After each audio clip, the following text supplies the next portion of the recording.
Hey guys, it's Paul from online Sax Academy, and in today's lesson we've got 4 pathways through a 2-5-1, and I've got 8 example phrases for you to try.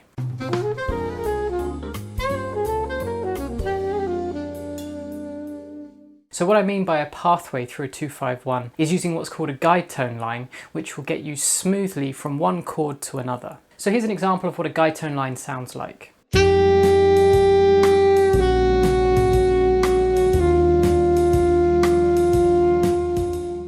So what's happening there is there's a nice smooth pathway through these chords, and each note is just one semitone lower than the last one. So what this line is doing is starting on the 9th on the 2 chord, it then slides down to what's called the flat 13 on the 5 chord before sliding down to the 9th on the 1 chord. Now I'd really recommend you go to onlinesaxacademy.com and check out the practical music theory course I have there for premium members, and that steps you through right from the beginning of what is a major scale all the way down to these more advanced jazz concepts, and that's going to allow you to understand a lot more of what's going on here today. So what we're going to do with this first exercise is first of all just play that pathway through just as whole notes. I'll play it first and then you can repeat it, and then I'm going to play an example phrase. Now you can either just listen to that or you can join in with me, and then the chord sequence will repeat, but I'm not going to play, and you can either repeat the phrase that I've just played or you can take elements from it and use that to create your own phrase. Now what you're looking to do here is start the first note of each bar with that guide tone line. So you can kind of use these like target notes if you're improvising to try and get to that note. Now when you hit the flat 13 on the 5 chord, you've got lots of options that you can improvise with, but you can try using this scale here. It's called the altered dominant scale, and it has a really strong sound. It's also known as the altered scale because it's bringing out all of the interesting tensions that you can create on an altered chord. The reason why these guide tone lines are so effective is that it allows you to use much more kind of spicier things on the 5 chord, like this altered dominant scale, but it doesn't sound like it's just springing out of nowhere.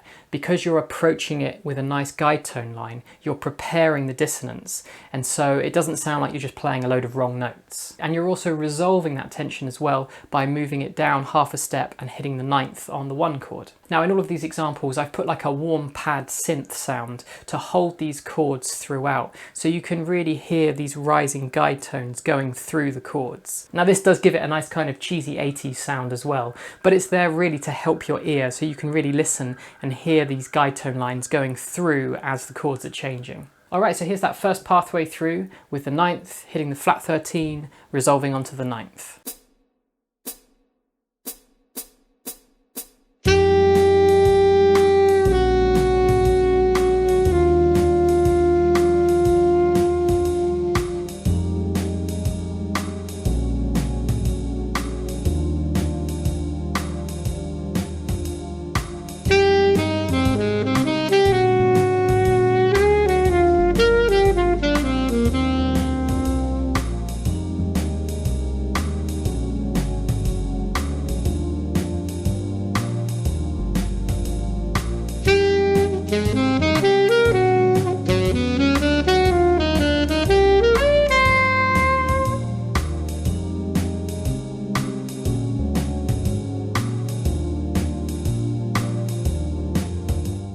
Okay, so that's an example of a falling guide tone line. What we're going to do now is rise a semitone each time, but we're going to start on that 9th again. So that sounds like this.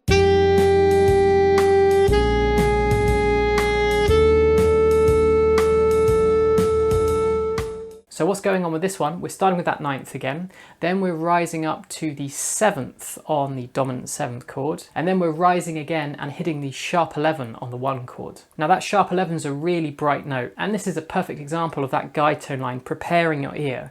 So when you get hit with that sharp 11, it doesn't sound like a wrong note, it just sounds like it's part of this rising line. Alright, so in these 2 example phrases here, when I got to that 5 chord, I was thinking of it more as a tritone substitution.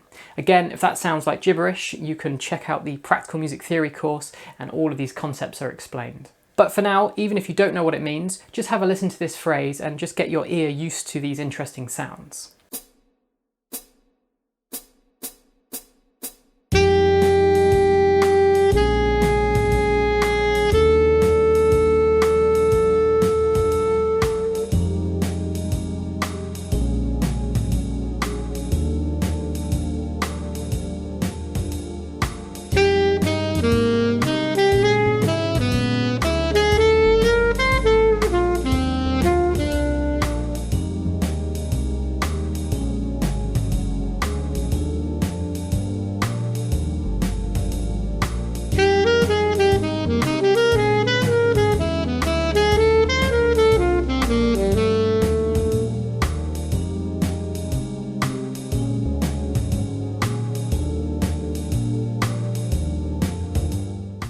Okay, now for the third pathway, we're starting on the fifth of the 2 chord, and we're doing the same thing, we're going down in semitones, and that sounds like this.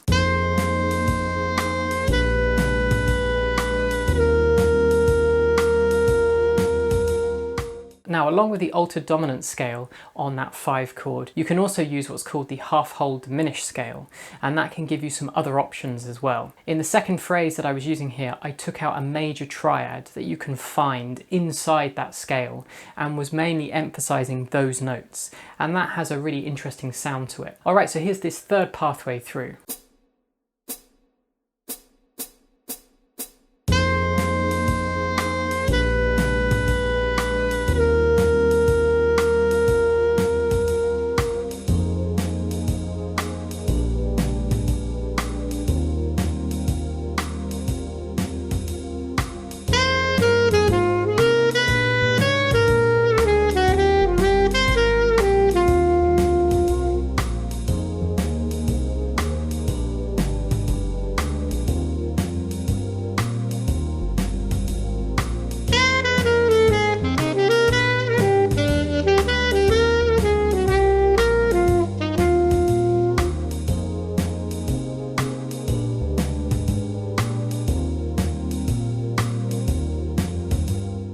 Okay, so for the fourth pathway through, we're doing the same thing as we did for the second. We're going to be rising. So we're going to be starting on that fifth, and we're going to be rising up a semitone, which means we're hitting the sharp 9 on the dominant chord, and then we're rising up again, which means we're going to be hitting the major 7 on the 1 chord. Okay, so here's that fourth pathway through.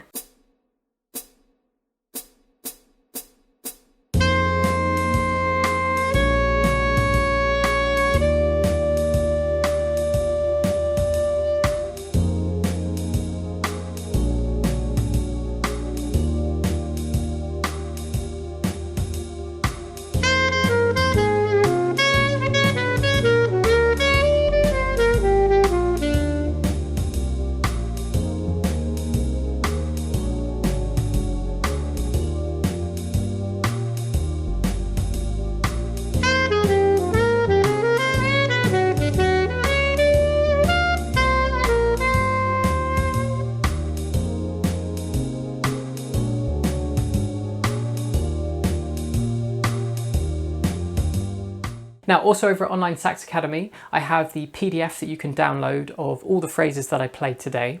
And in the premium library, premium members will have access to all the performance tracks of what we have here. And I've also created some like double length backing tracks. So you've got twice as much time to sink your ears into these different guide tone lines and have a go at improvising or playing these phrases over that backing track. Okay, if you're new to the channel, don't forget to hit subscribe, and I'll see you next week.